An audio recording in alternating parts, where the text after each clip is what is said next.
অনেক দিন আগের কথা, একটি সাহসী নাইট ছিল যার নাম জর্জ। জর্জ অনেক জায়গায় ঘুরে ঘুরে ঘোড়ায় চড়ে অনেক অভিযানে গিয়েছিল। একদিন সে একটি ছোট গ্রামে পৌঁছাল এবং গ্রামের পাশের একটি গুহায় বাস করা এক ব্যক্তির সঙ্গে দেখা করল। ওই সন্ন্যাসী নাইটকে গ্রামের ভয়ঙ্কর সমস্যার কথা বলল।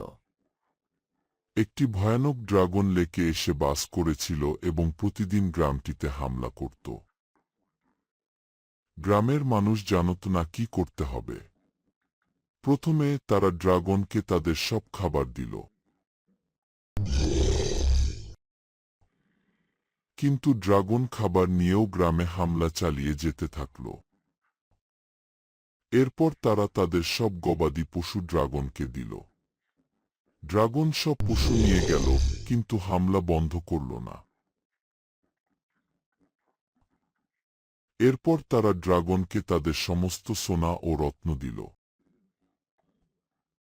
ড্রাগন তাদের সব টাকা নিয়ে গেল, তবুও সন্তুষ্ট হল না। রাজা তার সৈন্যবাহিনী পাঠালেন ড্রাগনকে আটকানোর জন্য। কিন্তু ড্রাগন ছিল অনেক শক্তিশালী, আর সৈন্যরা এতটাই ভয় পেয়েছিল যে তারা পালিয়ে গেল। দেওয়ার মতো আর কিছুই না থাকায় রাজা তার প্রজাদের রক্ষা করার জন্য একটি মাত্র সমাধান খুঁজে পেলেন। তিনি তার একমাত্র কন্যা রাজকুমারীকে লেকের ধারে পাঠালেন ড্রাগনের জন্য অপেক্ষা করতে।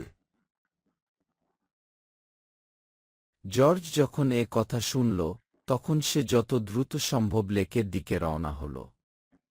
ঠিক তখনই ড্রাগন লেক থেকে বেরিয়ে এসে রাজকুমারীকে খেতে যাচ্ছিল। জর্জ ড্রাগনকে আক্রমণ করল।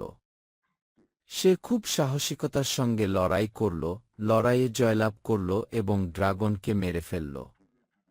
জর্জ এবং রাজকুমারী গ্রামে ফিরে এল এবং সবাই খুব খুশি হল যে ড্রাগন তাদের আর কোনো সমস্যা করবে না।